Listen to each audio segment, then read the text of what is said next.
Bright and early here in Dubai on a day that is, of course, bringing focus to a regional split. Saudi Arabia, Egypt, Bahrain and the UAE have all cut their diplomatic ties with Qatar, shutting down much of the air, space and sea and land crossing. And it's a dramatic worsening of the long-running spat about Qatar's relationship with Iran. Obviously, it's been building up since some of the tensions over the Muslim Brotherhood a few years earlier. But the latest escalation came fast and it came quickly. Let's cross out immediately to Mohammed Sergey, Bloomberg News, joining us live out of Doha this morning.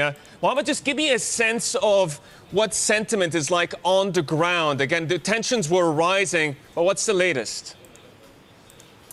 Well, Doha itself, the capital, is pretty quiet and normal and has been for the last couple of weeks as tensions have risen.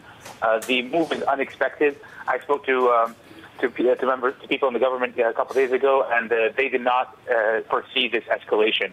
To close the land border, which is the only border that Qatar has with Saudi Arabia, and to expel basically or force citizens from all these countries to leave is a major escalation. Talk to me about the government response here. I mean, ultimately, we saw attempts to try to, quote-unquote, patch things up, and the Kuwaiti Emir got involved. We heard from a lot of market participants that they were confident that this would be resolved fairly quickly. What went wrong here? Well, it's obvious that the talks didn't go the way they wanted to. The Qatar Emir visited Kuwait last week, and there was no statement after that meeting that had any kind of real information inside. And the Saudis, in their statement today this morning, they've mentioned that they've been at odds with Qatar since 1995, and that is when the current emir's father had the coup against the grandfather emir.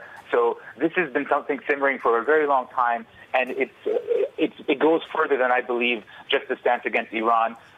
Many analysts talk about how the region is split now between countries that support political Islam in a sense, which includes the Muslim Brotherhood, but can also go into more violent groups like Hamas and perhaps rebels in Syria of Islamic bent. Whereas Saudi Arabia, the UAE want to bring back the status quo with Egypt. That's kind of where the split lies. Mohammed, this, as you say, must have been brewing for a very long time, because we have heard from Qatari officials saying that statement released on their website criticizing some of the moves to isolate Iran, that was actually the work of hackers. So why are these countries still so upset with Qatar? Well, that's exactly what the reason. The alleged hack, which attributed comments to the emir. Some of them about Iran were actually quite mild. Qatar's stance on Iran differs a little bit from the rest of the GCC because they do share the largest natural gas field in the world. In Iran, it's called South Pars, and in Qatar, it's called the North Field. And they have to have daily contacts just in terms of extracting natural gas from that field. So they can't have this complete opposition to them. But the main crux of it is Muslim Brotherhood and Al Jazeera television. Al Jazeera TV has been, a thorn in the side of much of the GCC for a long time.